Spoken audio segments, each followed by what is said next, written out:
Welcome to Sharma ji की कहानियाँ। हमारी आज की कहानी है बहू के मायके वाले। बहू, दिन चढ़े घंटों बीत गए, एक कप चाय की प्याली ना मिली।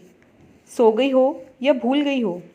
घर में बूढ़े सास ससुर भी हैं और कॉलेज जाते ननद देवर भी, सभी तुम्हारी राह देख रहे हैं।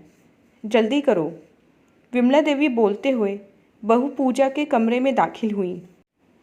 आंखें मसलते हुए पूजा बोली, माँ जी, सिया को बहुत तेज बुखार चढ़ गया है। मैं रात भर सो नहीं पाई, सर पर पट्टियाँ करती रही। अभी सूरज जी दवाइयाँ लेकर आए हैं, एक ढक्कन पिला दी है।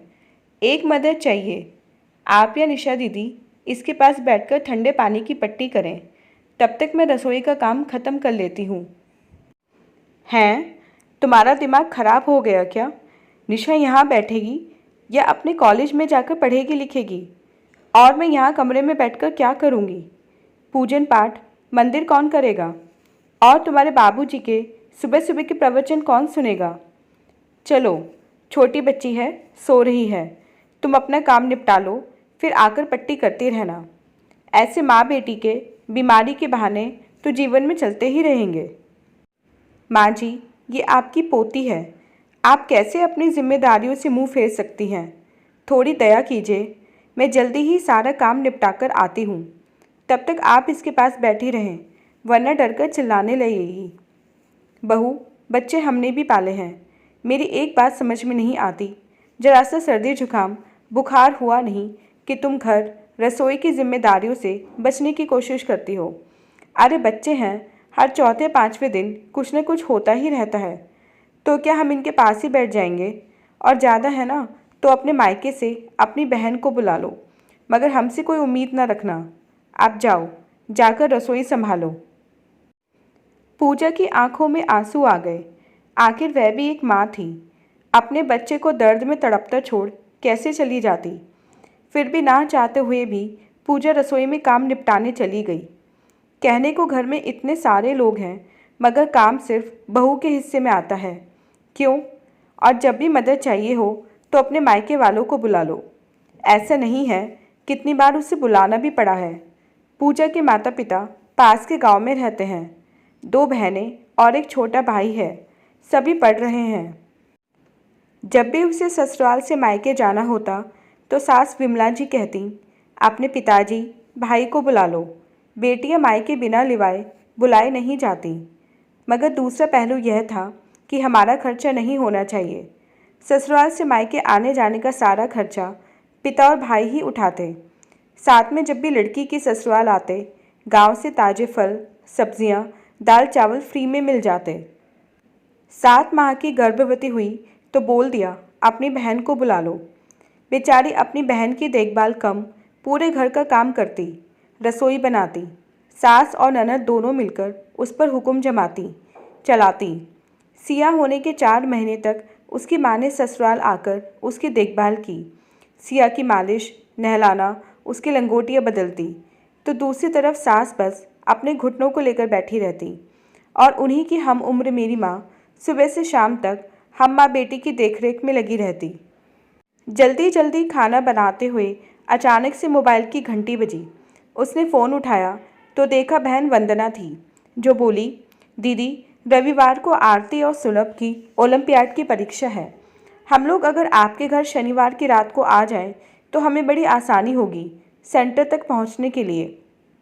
अपनी बहन की बात सुन अचानक आरती को कुछ ख्याल आया और वह बोली, शनिवार क्यों?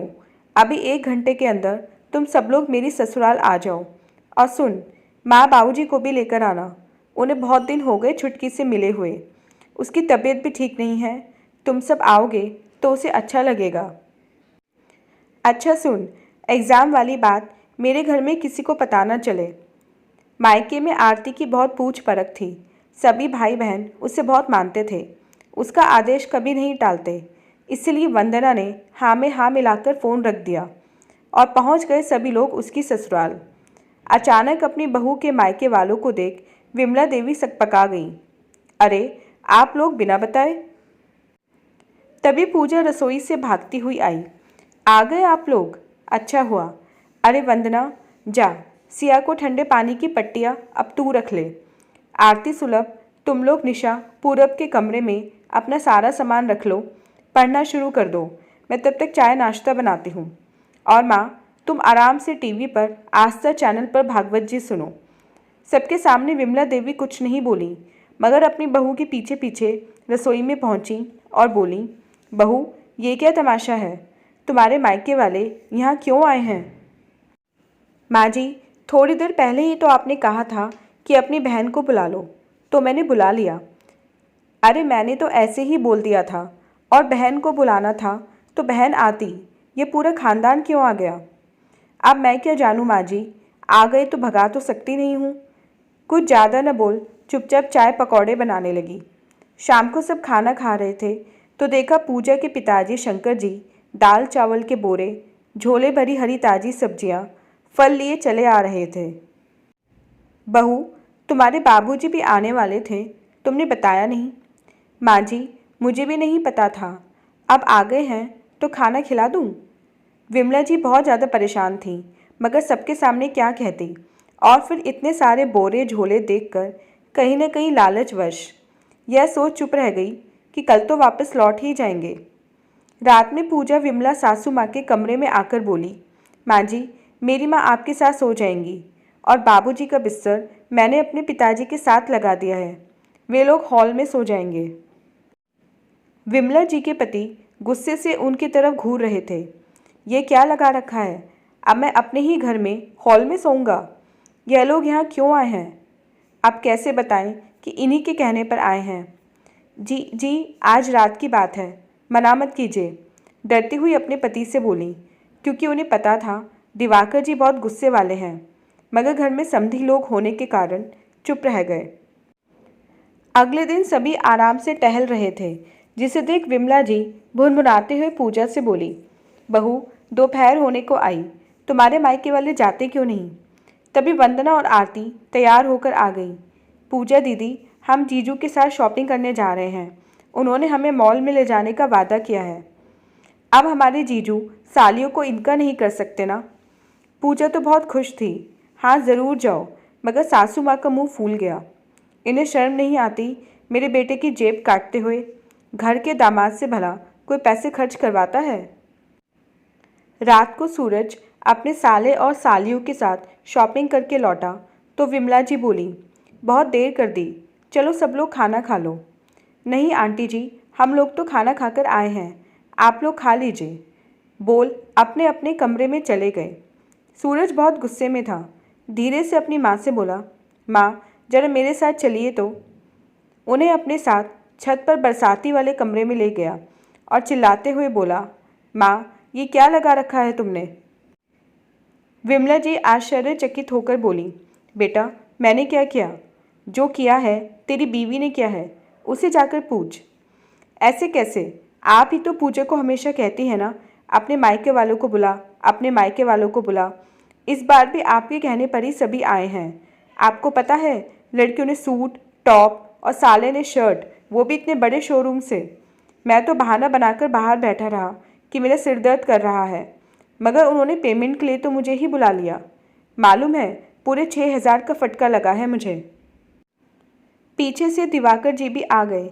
सही कह रहा है, तेरी माँ की वजह से मेरा तो कमरा ही छिन गया है। समधी जी के खराटे तो तेरी माँ के खराटों से भी बुरे हैं, सारी रात करवट बदलते निकल जाती है।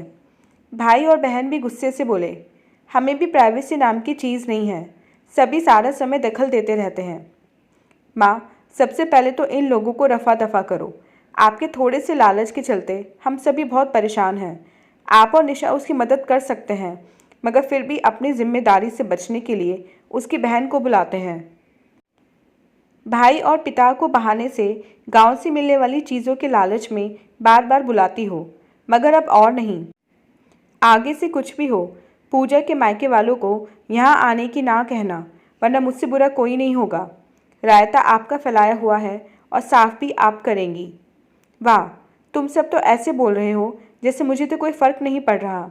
मैं जान रही हूँ रसोई का सारा राशन ख़त्म हो रहा है। समधन जी सारा दिन आस्था चैनल देखती रहती हैं, क्योंकि सास भी कभी बहू थी देखना तो दूभर हो गया है। और तो और पूजा को ताने भी नहीं दे पा रही हूँ। मुझसे बुरी स्थिति में तो कोई होगा भी नहीं, लेकिन आज ही पूजा को बोलती हूँ इन लोगों को वापस भेजने को। रात में सबके सोने के बाद उन्होंने पूजा से कहा, बहू, इन सबका गांव जाने का कब का टिकट है? माँ जी, मेरी माँ तो कह रही थी आरती और सुलभ का एडमिशन यहीं किसी कॉलेज में करवा रही हैं। वे दोनों मेरे साथ ही रहेंगे, जिससे मुझे जब भी ज़रूरत पड़े तुरंत मेरी मदद के लिए हाजिर रहेंगे। इतना सुनते ही विमला जी का माथा घूम गया। अरे, हम क्या मर गए हैं तुम्हारी मदद करने के लिए? माना पिछली कुछ गलतियां हो गईं, लेकिन देखो बहू, हम तुम्हारे अपने हैं। क्यों अपने मम्मी पापा और भाई बहनों को परेशान करना? यहाँ पर भी तो तुम्हारी ननद, देवर, मैं हूँ ना। आइंदा से अपने मायके वालों को बिना बात के मत बुलवाना। मेरा मतलब है, लड़की के माता पिता को बेटी की ससुराल में आकर रहना शोभा नहीं देता। बूढ़े पुराने लोग कहा करते थे। हाँ, मगर कोई शादी, फंक्शन, न्योता हो तो खूब आए, मनाही थोड़ी ना है। आखिर वे तुम्हारे घर वाले हैं। एक सांस में सब कुछ बोल गई। जैसा आप ठीक समझे माँ जी, वही होगा जो आप चाहती हैं। सुन विमला जी की कलेजे में ठंडक पड़ गई कि समधी लोग वापस लौट जाएंगे। असल में पूजा तो बस उन्हें सबक सिखाना चाहती थी, ताकि उसकी सास को अपनी गलती का एहसास हो।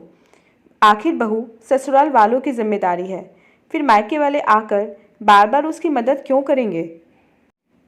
सभी लोग रविवार को परीक्षा के बाद वापस गांव चले गए। उनका तो वैसे भी यहाँ बसने का कोई इरादा ही नहीं था, सिर्फ अपनी बेटी पूजा के कहने पर किया था, जिसमें मायके वालों ने बखूबी साथ दिया। यह भी एक बहुत बड़ी बात है, जो कि शायद ही संभव हो। कई जगह मायके वाले बेटियों की तकलीफ समझते कहाँ हैं। उन्हें तो अपना ही दुख इतना बड़ा लगता है कि लड़की का दुख, तकलीफ दिखाई नहीं देती। तो दोस्तों, ये थी हमारी आज की कहानी। उम्मीद करती हूँ ये कहानी आपको पसंद आई होगी। मिलते हैं अपनी नेक्स्ट वीडियो में इससे नेक्स्ट कहानी के साथ। तब तक के लिए आज्ञा दीजिए। धन्यवाद।